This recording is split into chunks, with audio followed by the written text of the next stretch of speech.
What's up guys? For today's video, maligat kalakal guys. Palit bugas ba? O, nagantag mga palaga. Nagantag kalakal rin na connection guys. Isa diyan ni guys. Makambyon og 1 krona. Ang kining mga can, kining mga bottled tag 2 krona ni siya guys. Tara guys. Tara guys, 2 krona guys. So, daghan-daghan mo na guys. O balik ko nyo, ito na ibaligya guys. Dili mo na ginaingon nga, dili ko muna sa abroad. Yahay na guys, kinanglan magtipid. Para naapoy, magpadalas pamilya ba. Guys, mali ako mga tinigom guys, kinalakal. So, balik ko nyo guys, ito na ibaligya dito guys. Tara! Outfit check. Okay guys, tara, magbinta tayo ng kalakal. Outfit check. Alright.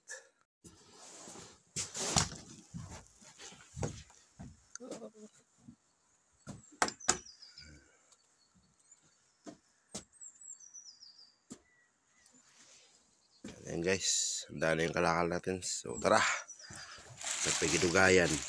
Let's go. Tunga muna sa black bag guys. Tara. Tara guys. Dito tayo kalakal guys.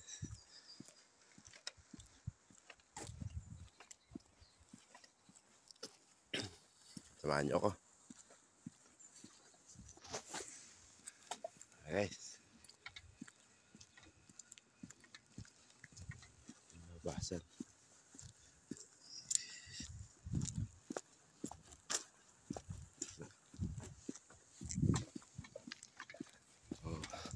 Kailangan nating mag-extra income guys.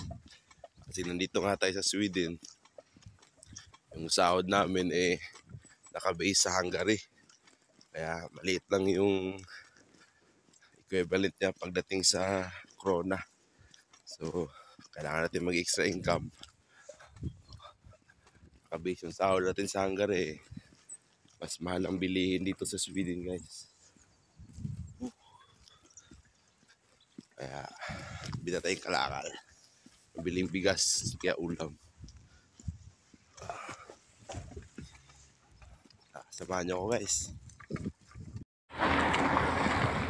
Nakagawas na sa gate guys. Buwan din yung area sa gawas.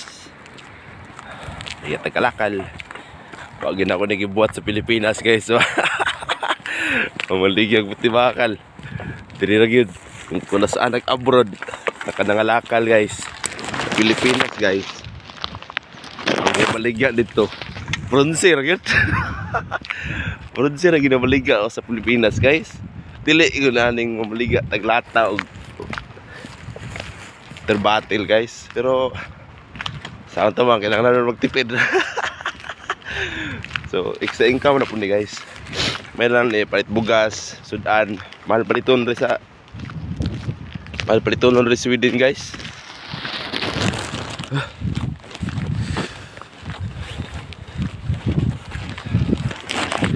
Mahal paliton rin mo kinanglan na extra income.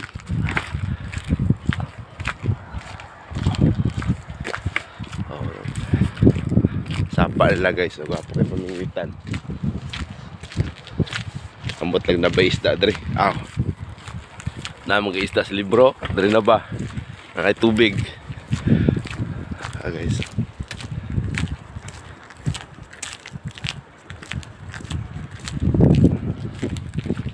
So, may kalakal guys. Mayroong sweldo dre guys. Namin Sweden pero Hungary ang base sa mong sahod.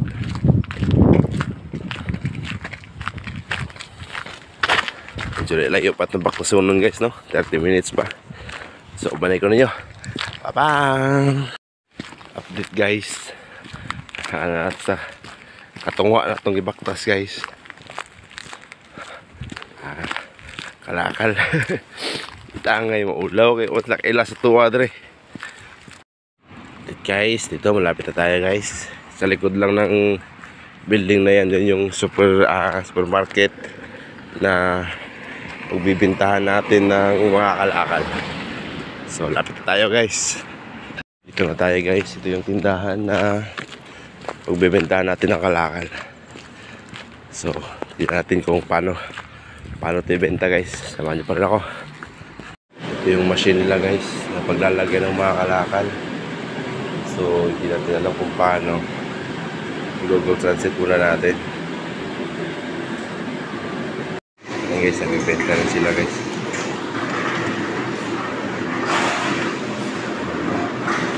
Ayan lang pala yung paghulog guys.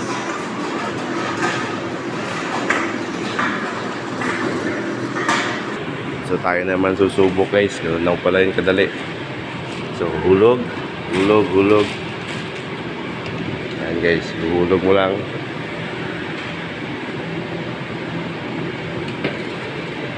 Oh.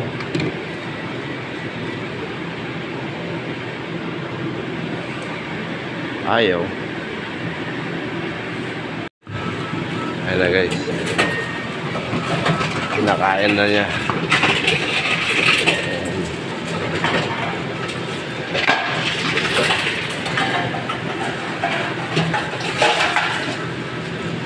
So, marami-rami ito guys. Ayan guys, sumabot siya ng 94. Check out na. Okay.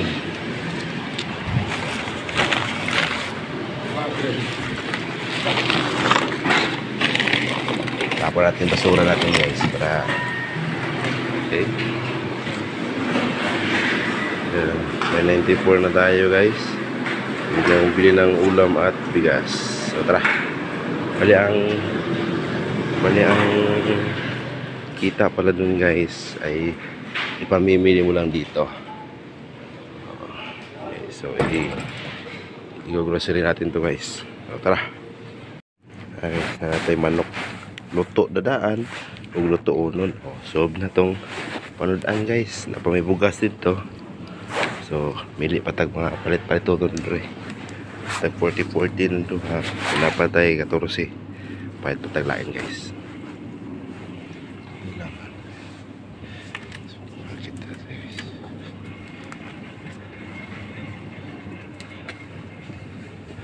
Guys, uwi na tayo guys.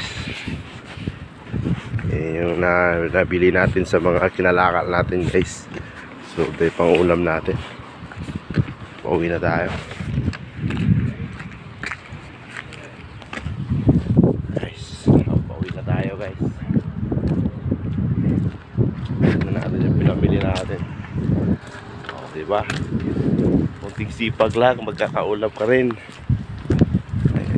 Bali 2 linggo pa lang inipon yung mga kalakal guys. Galing dun sa site, mga tinatapon. Malakas uminom ng energy drink yung mga mga Hungarian. Kaya naipon natin yung mga iniinom nila.